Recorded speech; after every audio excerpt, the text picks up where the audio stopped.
feeling that weather and climate affect our lives day in and day out. For instance, the type of food we eat, the type of clothes that we wear, the type of houses that we live in, our basic primary economic activities that we carry out are in some way or the other somehow related to weather and climate.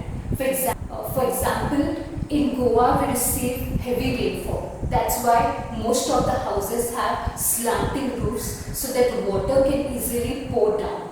As opposed to this, in Rajasthan, where it's a scorching hot desert, houses are mostly made up of thick mud walls so that inside it remains cool and cozy. The roof is also completely flat so that people can conserve or harvest water, as Rajasthan receives very scanty rainfall. Similarly, nowadays in India, we cannot survive without air conditioners, right? But in colder regions, in cooler regions, people have radiators and heaters. A basic staple food grade down here in South India and Goa specifically is mostly rice, because rice thrives very well in tropical and subtropical climatic conditions. As it is like this in Goa or India, in colder regions, the food crops mainly comprise of corn and wheat, because corn and wheat grows very well in temperate weather conditions. So yes, weather and climate do affect our lives significantly. Now, though we use these terms weather and climate together, they are completely different. So before we get into further details of understanding what is the difference between these two terms, we need to know that there are certain atmospheric elements that govern the type of weather and climate found in a particular region. For example, when we are talking about the weather conditions of any place, when we are talking about the weather forecast of any region, we deal with atmospheric elements like temperature, we look at the rainfall, we look at humidity, pressure conditions, the wind speed, wind velocity, wind direction. All these are nothing but atmospheric elements. Now, what is the main difference between weather and climate? When we say weather, it is confined to a small region for a very short period of time. But when I say climate, it encompasses a huge area and covers a long duration of time. Weather is something that keeps on changing every moment, every minute. For example, if it's raining in Panjim, it won't be raining in Margam. If it's very windy somewhere in the coastal areas, somewhere in the interior region, it will be calm. Somewhere, if the humidity is very high, here the humidity will be very low. Like this, weather changes from place to place and time to time, it's not stable. But climate encompasses a large area. Climate remains stable and constant over a large area for a long duration of time. For example, the climate of India is made up of three prominent seasons, that is summer, rainy and winter. These seasons were like this previously and they will continue to be like this in the near future. So climate is a constant factor and this is the main difference between weather and climate. So like this, we shall discuss one by one about each of the atmospheric elements elaborately. The first element that we will be discussing about is the air temperature. Air temperature is nothing but how hot or cold the air is. Okay, so here is air temperature. Now, we know that our ultimate source of energy is sun. And sun gives out billions and millions of parts of heat units, but earth receives a very small part of this sun's heat. Okay, so during daytime we know that we receive the sun's radiation. Throughout the day, the heat is absorbed by the earth's atmosphere, by the earth's surface, and at night this heat which was absorbed throughout the day, it's slowly re-emitted back into the atmosphere, back into space. Alright, now have a look at this diagram here. During daytime, the energy that we receive on the earth's surface is known as insolation, which is short for incoming solar radiation. and at night the energy that is radiated back into the air is known as terrestrial radiation. So incoming is insolation, outgoing is terrestrial radiation. Now make a note here that the Earth's atmosphere is heated more by terrestrial radiation than by insolation. So here there is a bit of physics involved. The insolation is in the form of shorter waves. The wavelength is shorter, which because of that the heat is not readily absorbed by the Earth's surface or atmosphere. The terrestrial radiation here, on the other hand, is in the form of longer waves, which is very readily, easily, quickly absorbed by the Earth's atmosphere, and that's why the air is heated more by terrestrial radiation and not by insolation. So moving on further, the air temperature on the Earth is not uniform, is not same everywhere. It varies from place to place. There are some places that receive maximum amount of heat. There are some places which receive very less amount of heat. That again is mainly because of the shape of the Earth or the curvature or spherical shape of the Earth. And based on the differences on the amount of heat received, the Earth can be divided into major heat zones. They are basically 3 heat zones. First one is the torrid zone here, which lies between Tropic of Cancer in the north and Tropic of Capricorn in the south. It encompasses the entire equatorial region, and this is the hottest part of the Earth. That is mainly because the sun's rays hit directly in this region. The sun's rays are completely vertical and perpendicular in this part of the Earth, and that's why the heat received is more. Countries located here are the southern part of India, Thailand, Singapore, certain islands of Indonesia, and so on. The second zone that we have is the temperate zone, which lies between the Arctic Circle in the north and Tropic of Capricorn, and it lies between the Antarctic Circle in the south and Tropic of Capricorn in the southern region, and this is the temperate zone.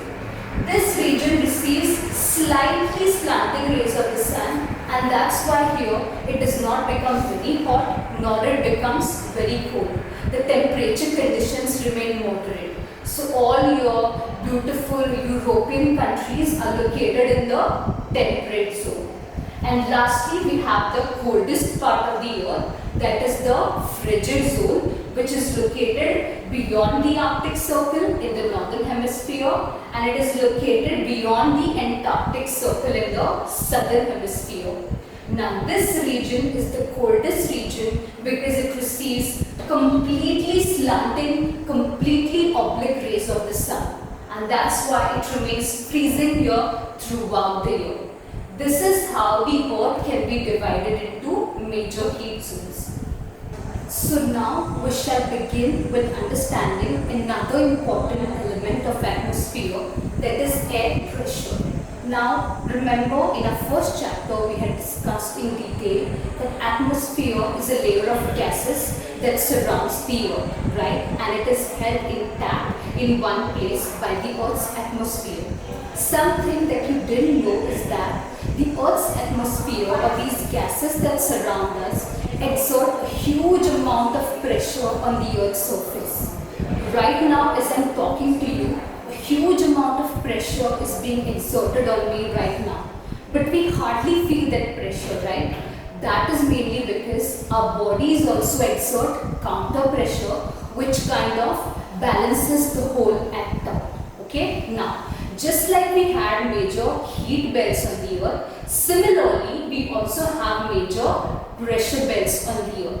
So before we get into details of understanding these major pressure belts, we need to know that there are certain factors which govern the type of pressure that is found in a particular region.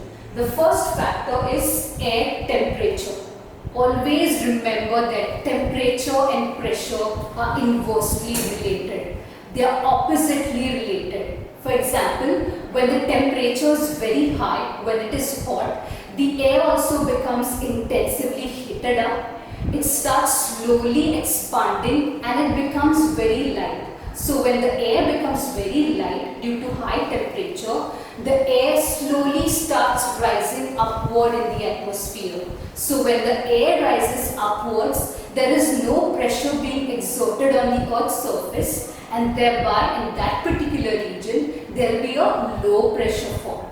Inversely, when it is very cold, when the temperatures are very low, the air also gets cooled down. It becomes more compact, dense and heavier, and it starts sinking towards the ground. So when air is sinking towards the Earth's surface, it will obviously exert a huge amount of pressure, and in that particular region there will be a high pressure form. So remember this, that when the temperature is high, pressure is low. When the temperature is low, pressure will always remain high. The next factor is density. Density is nothing but how thick, how heavy or light the air is. Heavier, denser, more compressed the air, the more pressure it will exert. More lighter, more sparse and scarce the air, less pressure it will exert. Third factor is altitude. Okay, now to understand this factor, have a look at this diagram here. It's just for illustration purpose. Here there is one air column which is resting above the sea level at the water level in a low-lying area, and here's another air column that is resting on a high mountain peak. So if you can clearly differentiate, the difference here is that this air column is quite longer and has more gases in it, more air particles in it, compared to this particular air column which is above a mountainous region. So obviously the air column which is more longer, containing more air particles, will exert more pressure compared to the air column that is shorter with less air particles. And that is why we know that many mountaineers, mountain climbers, they carry oxygen cylinders with them, they carry all the essential equipments with them, because as you go higher in elevation, as you go higher in altitude, the air is very scarce and there is scarcity of oxygen and other air. Alright, so this is the altitude factor. And lastly, the fourth factor is whether the air is moist or dry. Now, moist air will exert less pressure compared to the dry air. Now it's weirdly tricky, right? You will start thinking that moist air will contain more water vapor, so it should exert more pressure compared to the dry air, which does not contain any water vapor. Here again there's some physics involved. Water vapor or water has less molecular weight compared to dry air, which is made up of oxygen, nitrogen and carbon dioxide. Whenever moisture enters the atmosphere, it takes the place of all these gases and exerts less pressure compared to the dry air, which does not contain any moisture. Besides these four factors, there is also one more factor, that is rotation of the earth. I will explain it further as I explain this diagram. This diagram shows major pressure belts on the earth. The first belt that we have is the equatorial low pressure belt that is confined around the equator. It lies between 5 degrees north and 5 degrees south latitude. Now, why here there is a low pressure belt formed around the equator? As we had discussed previously, this is the region which receives direct rays of the sun, and that's why it gets intensively heated up here. The air gets intensively heated up here, it becomes light and starts rising up in the atmosphere, and that is why here around the equator there is a low pressure formed. The next belt is the subtropical high pressure belt that is confined around 30 to 35 degrees north and south. Now, here in the subtropics, as we know, it is not very hot. The weather conditions or the hotness is same as the equatorial region. But why here there is a high pressure belt? This is mainly because the air which gets heated up here in the equatorial region, it rises up in the atmosphere and moves towards the subtropical region. So this air rises upwards at the equator, moves towards the subtropical regions and starts sinking down there. So here around 30 degrees north and south, the air is sinking towards the ground, and that's why a high pressure is formed at the subtropics.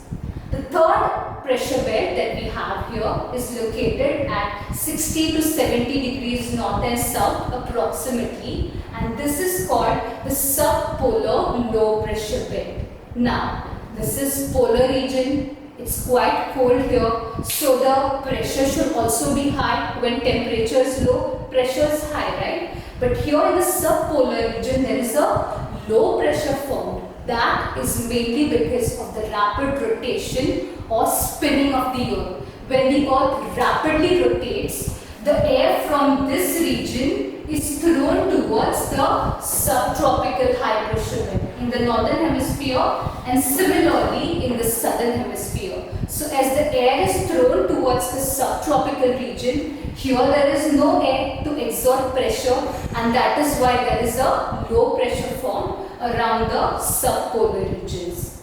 Moving on, the last pressure belt that we have is the polar high pressure belt. Here obviously there is high pressure because the temperature here is very low. It's very cold. That's why air is also very heavy and it sinks towards the ground, exerting huge amount of pressure.